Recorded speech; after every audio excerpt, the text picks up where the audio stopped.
और गाइस आज ये वीडियो बन रहा है एलएनआईपी में जो भी स्टूडेंट आने वाला है उसके लिए कुछ ज़रूरी टिप्स है। तो ये हमारे हैं मोहित और एक है उपेंद्र गुरु। तो उपेंद्र गुरु एंड मोहित थोड़ा बताइए कि जो अभी एलएनआईपी में 2025 वाला बैच आ रहा है उसके लिए कुछ टिप्स बताइए और थोड़ा एलएनआईपी के बारे में शॉर्टली बताइए।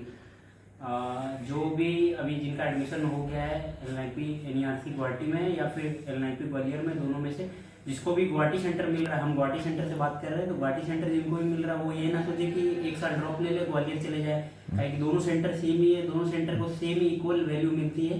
गुवाहाटी सेंटर में हम पढ़ रहे हैं, जो भी आपको मार्कशीट वर्कशीट मिलेगा आपको ग्वालियर से ही मिलेगा, आपको पूरी वैल्यू मिलेगी जो आप चाहते हो एलएनआईपी से। प्लस आपको जो आप आ रहे हो आप अपना अपना सामान अच्छे से कैरी करें, सारे जितने भी नेसेसरी डॉक्यूमेंट्स है थोड़ा वो बता देना सामान में क्या क्या लेके आना है इन्हें। पूरे डॉक्यूमेंट सारे लेके आए और सामान अपने एक अपने साथ स्पेशली आप कॉलर टी शर्ट कैरी कर लें, क्योंकि कॉलर टी शर्ट हमारे यहाँ अलाउ है, ये राउंड नेक ये सब अलाउड नहीं होती है। कॉलेज का थोड़ा सा अलाउड नहीं है, ये अलाउड नहीं है, ये अलाउड है क्योंकि हम जो पहने हुए हैं। तो आप कम से कम 3 से 4 अपने मतलब ये कॉलर टी शर्ट कैरी कर ले, ज़्यादा वो बहुत ज़रूरी है आपके लिए। और बाकी आपको प्रोवाइड किया जाएगा, आप जैसे दिखा दो दीपक इनको कि ये क्या बोलते हैं, आपको एक कवर दिया जाएगा कॉलेज की तरफ से, और ये आप बेड दिया जाएगा पर बेड पे बेड दिया जाएगा पर बेड पे कोई गद्दा उद्दा नहीं रहेगा, आपको गद्दा खुद से ही करना है, लेकिन आप गद्दा घर से कैरी करके ना लाएं, यहाँ पे मिल जाएगा।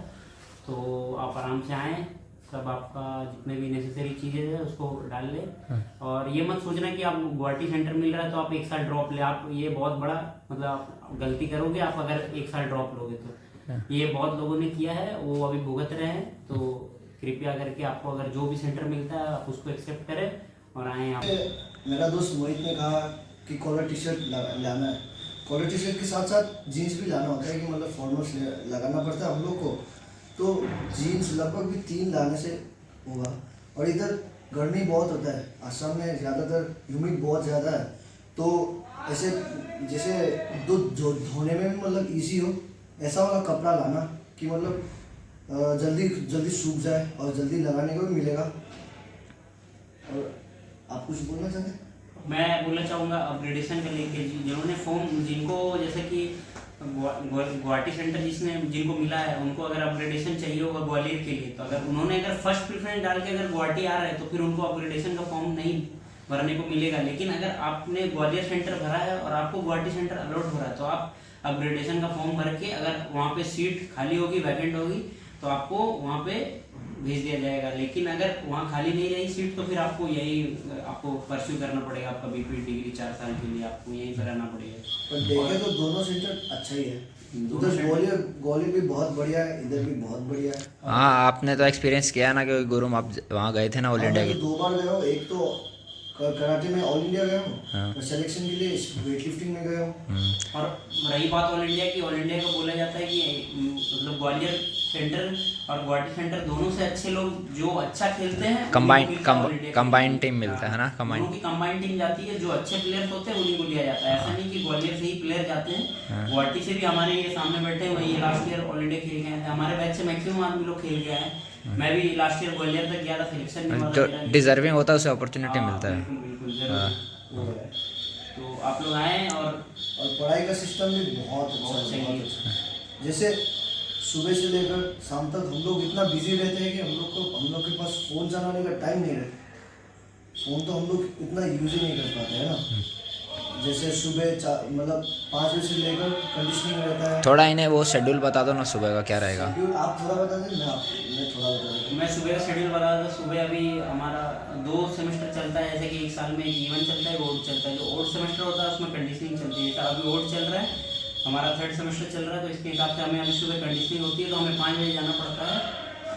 5:25 में असेंबली होती है, 5:30 बजे से कंडीशनिंग चालू होता है, आधे घंटे की कंडीशनिंग रहती है। उसके बाद हमें अपने अपने एक्टिविटी के लिए जाना पड़ता है, जो हमें एक्टिविटी मिलता है पर मतलब सेमेस्टर में अलग अलग एक्टिविटी मिलती है, तो एक्टिविटी कंप्लीट करना पड़ता है हमें। बाकी ये बताया गुरु। तो इसमें पता एक्टिविटी का, अब मैं बताऊँगा ब्रेकफास्ट, लंच और डिनर का। ऐसा रहता है कि दिन में चेंज होता रहता है। जैसे मंडे में अलग सा होता है, ट्यूसडे में अलग सा होता है, वेडनेसडे में अलग सा होता है। टाइमिंग रहता है, सुबह का ब्रेकफास्ट रहता है 8:30 to 9:30, और लंच का रहता है 1:30 to 2:30 और डिनर का रहता है 7:30 to 8:30 रहता हाँ। है रात को। सारे जितने भी खाने का टाइमिंग है आपको 1 घंटा टाइम दिया और जाएगा। खाना भी आपको बढ़िया मिलेगा, बहुत बढ़िया। और कोई ज़रूरी टिप्स जो जूनियर्स को देनी हो? और कुछ मिस हो रहा है। और रात में भी मतलब मैच प्रैक्टिस बहुत जरूरी है। हाँ मैच प्रैक्टिस आपका रहता है 5 बजे से, हाँ। 5 बजे से लेकर 6 बजे तक, 6:30 तक होता है। और अब आपको यही बोला जाएंगे, मतलब मैं यही बोलना चाहूँगा कि आप आएँ, ये कॉलेज सबसे बेस्ट है, आप इस कॉलेज में पढ़ें, उसके बाद आपको वैल्यू पता चलेगी इस कॉलेज की। तो जिनको एडमिशन मिल रहा है उनको कॉन्ग्रेचुलेसन मैं करना चाहूँगा अपने साइड से। Very much congratulation and welcome to our college family. ये LIP अब फैमिली आने वाले हैं ये तो। जो भी आने वाले हैं वो हमारे साथ जुड़ेंगे। इसके साथ हम वीडियो को खत्म करते हैं। Best wishes from our side.